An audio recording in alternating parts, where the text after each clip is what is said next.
Hello, good morning. Well, it's 8:30 a.m. on Sunday, the 10th of June, and it's 8 days before I set off on my Solstice 1200 DIY. Today I'm doing what I consider to be my final training ride. I've been trying to phase down the last few rides from 500s, 400s, a double 300, last weekend a 300. I considered doing a 200 this week and then a 100 next week, but I've just found I've needed more and more time to recover. I've been quite busy in the week, so this week I'm just doing a 100-kilometre All That's Calendar event as a permanent. Actually, it's called the Jack and Grace. It starts at Almondsbury, north of Bristol. I'm going to join it near Almondsbury. It's a really fantastic route, and it's normally run towards the end of January each year. It's basically a thin strip. It runs up just to south of Gloucester, up through the Berkeley Vale on the left hand side of the A38 heading northwards, and then it turns at Quedgeley and then comes down the other side of the A38 and M5 corridor in the shadow of the Cotswolds, and then just before it hits the A38 again I will just turn off and head back to Bath, and it should be ideal for today's purpose. And then next week what I plan to do is just rest, sleep, eat a lot, try and cut down on other busy things, prepare myself for the 1200. I'll probably do a few just short easy rides. I may just ride out to Wellow and have breakfast or a coffee a couple of mornings, that sort of thing. This is basically the last preparation. And I feel I'm almost there. I'm ready actually. And I believe the bike's ready as well. I've put some new tyres on, so I'm starting off on brand new tyres, hopefully reduce the risk of punctures and problems. Put on brand new brake blocks, gear cables, so today's also a chance just to make sure that's all bedding in and working. So how do I feel about the 1200? Well, it's a long way, that's for sure, there's no denying that. And although I've ridden the distance before several times, and longer in fact, I would never ever be complacent about that sort of ride. So it's a mix of nerves and excitement. Over the years I've discovered a relationship between nerves and excitement, so let me try and explain. So if you think about anxiety or nerves, if you strip all the adjectives away, what are the actual physical symptoms? Your heart rate increases, your palms start to sweat, and you start to think about the future. If you do the same exercise with excitement, you strip all the unnecessary stuff away. When you're excited, your heart rate rises, your palms sweat, you start to think about the future. Let me show an example of how I use that. When I go to the dentist, am I nervous? Like most people, yes, I'm nervous when I go to the dentist. I'm also slightly excited.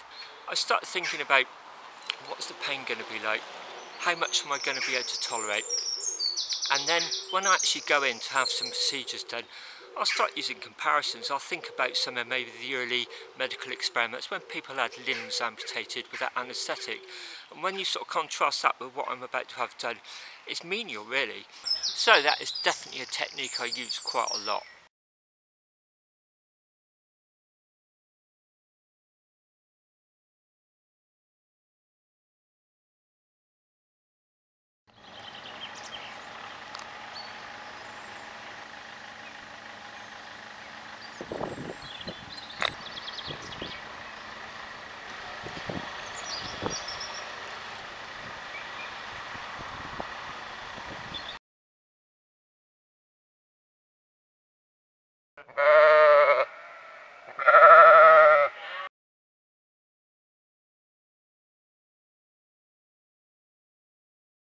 It's now 5 PM. I'm about half a mile from home. It's been a fantastic ride this. I managed to stop in a beer garden for a pint, that was really nice. Just ambled round taking photographs. As I mentioned at the beginning of the video, I've been trying to phase it down. Whether I've got it right or not, I just don't know. I'm basing it on past experience. What I've found works for me, and probably more importantly, learned from some of the really big mistakes I made in the past. So I've started looking at the route again actually on the computer. It's about the first time in 6 months since I submitted it actually, so I'm trying to familiarise myself with that. So I'm going to do a lot of preparation at home this week, so that's where I'm heading off now. So that's my final training ride finished. So I've now gone back to the route that I first designed 6 months ago, seems ages ago. I'm going to spend the next few nights just going over it and trying to familiarise myself with it again.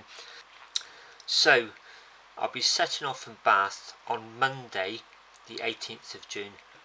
As I mentioned in previous videos, I've designed the route to be downloaded into 3 files. Day 1, Bath to Thetford Travelodge. Day 2, Thetford Travelodge to Market Harbour at Premier Inn. So I found from previous long distance DIY rides, after night 2 is just too difficult to predict where you're likely to be, and it boxes you in as well. So the second half of my route will be 1 file. So I intend to bivvy somewhere around this section in Wales. I will save it as a file wherever I stop, charge my Garmin for however long I decide to sleep, and then start a new ride file for the final leg home.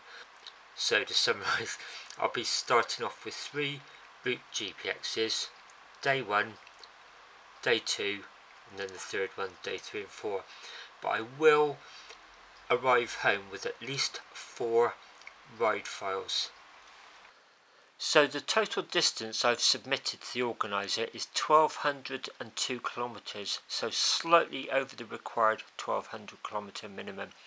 So that does mean with 4 different files there is a slight danger I could arrive home under distance. So what I've done is I've printed all my booking accommodation out. It's probably unnecessary because I've never needed this before, but I'm not going to waste the paper, and I can use this to check my total mileage. So as my Garmin is calibrated into miles, I know the minimum distance I need to achieve is 745.6. The actual distance I should be coming home with is 746.9. Really, I'm looking at a minimum of 747. That's quite easy to remember, 747. That number just sticks. So what I'll do each night is, when I save the ride file, I would jot down the total distance, and at the end of the third night I'll just do some quick arithmetic, and that'll tell me exactly what I need to do on the final day. So that will act as a backup plan. If I do get home and I'm slightly under, I would just carry on along the 2 tunnels. It's a pancake flat Susterton cycleway. So I'm also using this to break down the daily distances. So day 1, 198 miles. It's a fairly flat day. Another reason I like breaking the ride down into much smaller route files, you're never overwhelmed with really large distances to go. So day 2, 208 miles, I would be changing direction, so I could well be turning from a headwind into a tailwind or vice versa. But 208 miles, day 2, the longest day. And then to Aberystwyth, which I'm hoping to get to by the third evening, that would be 175 miles. I may make Aberystwyth, I may be a bit short, so they're getting shorter distances as I get more tired. Also, there's a slight loop I've got to do in Aberystwyth, and as my Garmin can sometimes confuse me at the best of times, especially this could well be in the dark, and I'm likely to be very tired by now, I've just drawn out a little diagram, so when I arrive to this pivotal sort of crossroads, there should be no doubt about which turnover I've got to take. That's the seafront down there. Then I start heading home across the Elan Valley to Rhyada. So just some of these mile posting is hopefully going to help motivate me as well. So to balance it out a bit, quite strong self-motivation wise. Tiredness is always an issue for me, I'm very aware of that. On the negative side, the last few years I've definitely noticed myself slowing down. That doesn't bother me in the slightest really, because Audax is and always has been for me a touring event. It's never about racing or doing fast times. So, however, with the time allowance it could potentially be an issue, so I'm aware of that. A great piece of advice I was given years ago was, if you're struggling to solve a problem, just try and change the problem. So what do I mean by that?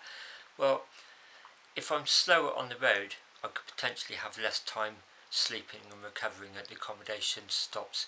So one of the ways around that is just to cut down the faff on the road, be much more strict with myself at controls, and avoid wasting time. So any time you lose riding, you can claw back at least, if not more, just by being a little bit more organised. And I guess that's what I've been doing this year with the practicing the bivvying, just making sure I can do it all when I'm tired, in the dark, get my bed ready, sleep, wake up, not spend too long packing up, and be on the road quickly, no matter how stiff or cold I am. In fact, quite often being on the road quickly actually eases the stiffness and warms you up. So that's a little example of trying to adjust the problem slightly. So that's about it really, the end of this final update on the 1200. So the next video hopefully will be the ride itself. So until then, thanks very much for watching, and until next time.